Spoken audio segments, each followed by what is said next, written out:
Hello and welcome everyone to the Cash Flow Management in Dynamics GP webinar. My name is Brandon Cook, and I will be doing just a very brief intro for Windi today before we get started.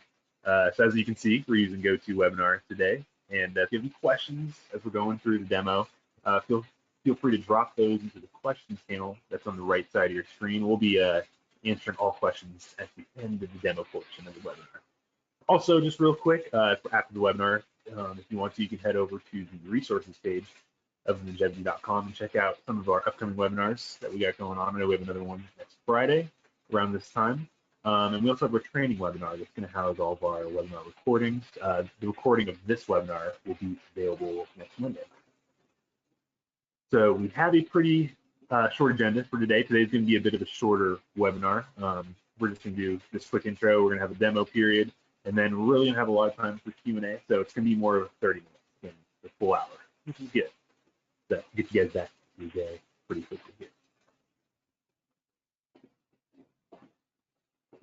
Before we get started, also read our Njevity mission statement. Our mission statement is really important to us and is the foundation of everything we do here at Njevity. So our mission is to improve the life and success of our partners and customers by providing exceptional business application experiences that simplify, inform, and delight. And a lot of you guys I know Windi Epperson. She's our customer support manager here at Njevity. She joined with us last summer, and she's been taking on the task of managing with support questions and doing these awesome webinars for us. So I'll turn it over to Windi here.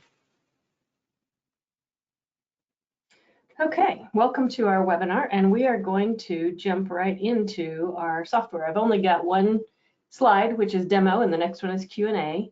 The impetus for this software, for this demo, unfortunately, has been COVID. We've had multiple people call us up and say, hey, how can we kind of view and see our cash flow in a different way with all that we have to now plan for? There's a couple of different thoughts that came to my mind when I first got asked this question, and the first was, can we handle this with Management Reporter? And the answer there is, not really. And the reason is Management Reporter or FRX or JET, whatever your reporting tool is, any of those products are only going to allow you to see items that are posted to the GL. So they're not going to let you take into account purchase orders and sales orders and all of the things that really haven't been quite finalized yet, but truly do play into your cash flow scenario.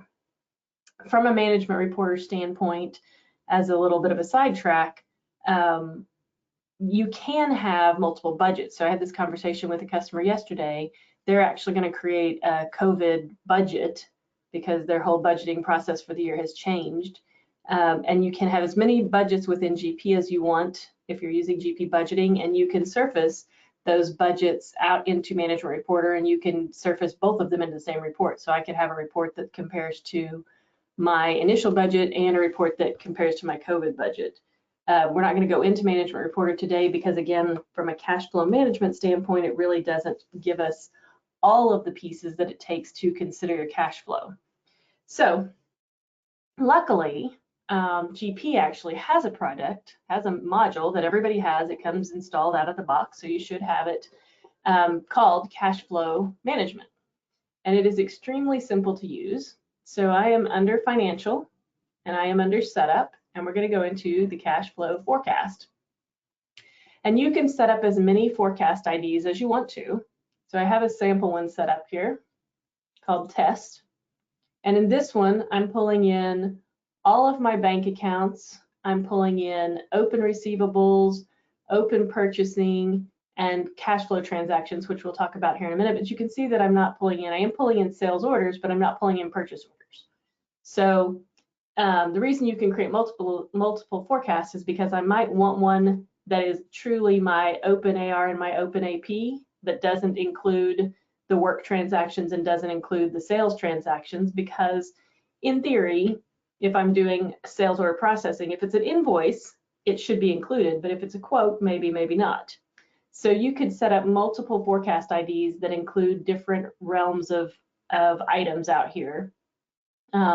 But the train of thought is these are all the things that you really need to know for true cash flow management. If I include my purchase orders, then I know If I have a valid purchase order that has been sent to a vendor, in theory, I have a potential liability there.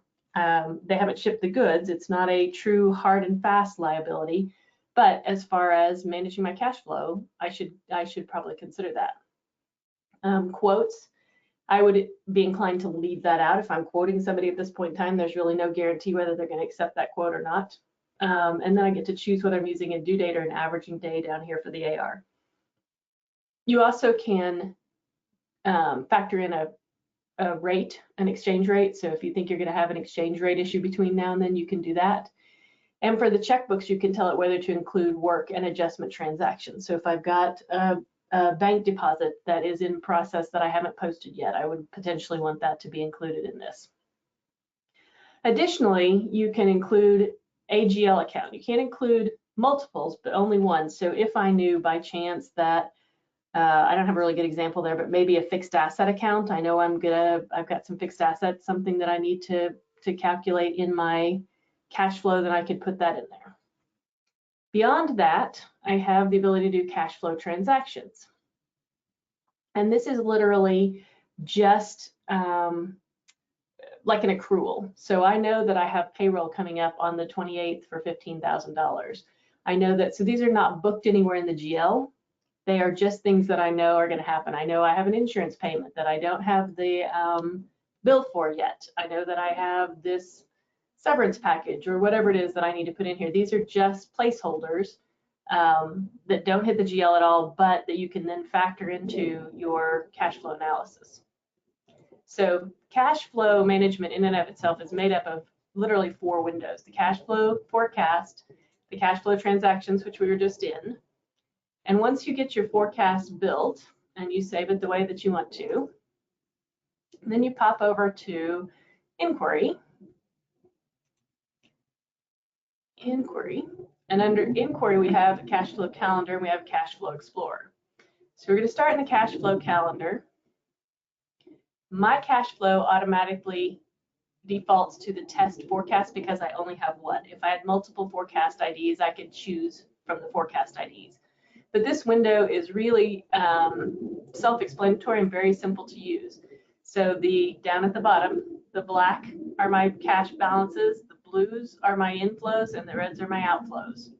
So I can see that on the 12th, I'm expecting to get $33,000 in based on the sales side of my business. And on the 20th, I'm expecting $300 to go out, and this is where my cash balance is. Of course, this is a sample world, so we have really not a whole lot of transactions to work with here. But you can see as I hover over these numbers that I get the little drill back finger. So I can click on that and it will take me into my cash flow explorer window, the other window in the inquiries, and I can start looking at what I've got. So there's the balances in my checkbooks. Here's my receivables, and I can see the open ones. If I had included work, I would also be able to see the work transactions. Here's my sales documents.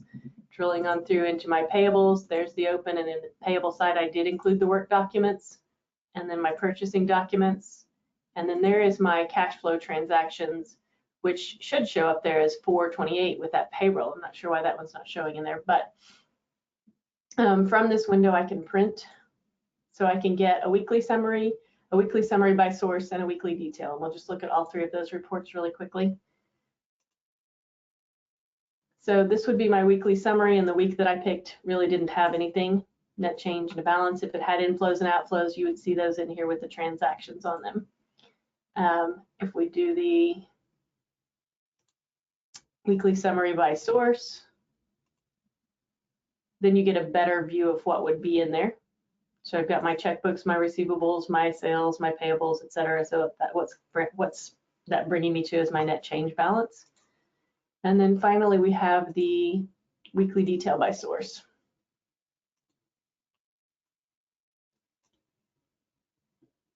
And same type stuff. So this is just showing me in a weekly format what I've got going on in this cash flow statement. So this is the total for the end of the week ending 4/11. You can scroll through different days. Up here at the top, you can also change your calendar. So you can really quickly hop to, if we look to the 28th, that's where my payroll should be. And for some reason still it's not showing. Maybe I wonder if I put my payroll transaction on the wrong year. I probably did. But anyhow, you get the point. So short and sweet, that is the entire cash flow manager module that is available within GP. It is extremely simple, literally takes the 2 seconds that we just looked at to set it up. You can set up multiple forecasts, and then you can come in really quickly and see where I'm expected with my inflows and outflows.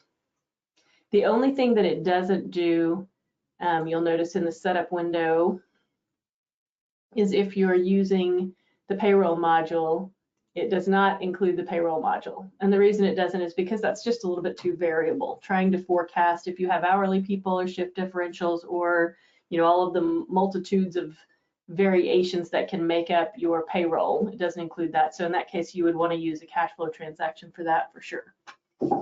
And with that, I will open it up to any questions you guys have.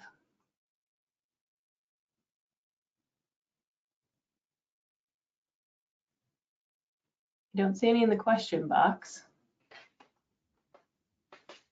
Brandon, is it possible to open up to unmute everybody for a discussion in case anybody wants to ask questions for real? Let me see here. Okay.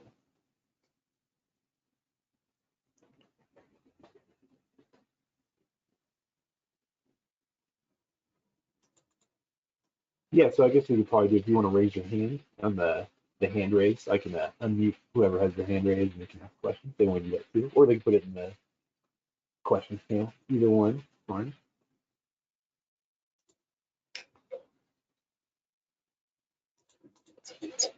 Pretty straightforward module, so we may be just done in 15 minutes today instead of 30.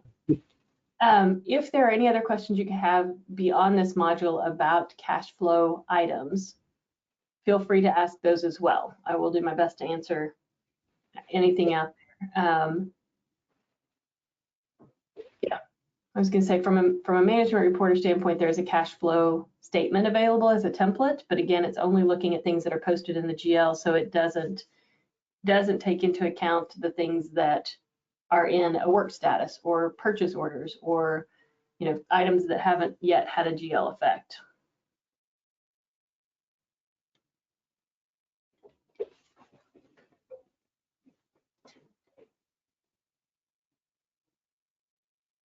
Okay, well, if we have no questions, then I guess we will call this one a 15-minute webinar instead of a 30-minute webinar. And as always, feel free to email me directly or email support@njevity.com with any questions that you might come up with after the fact.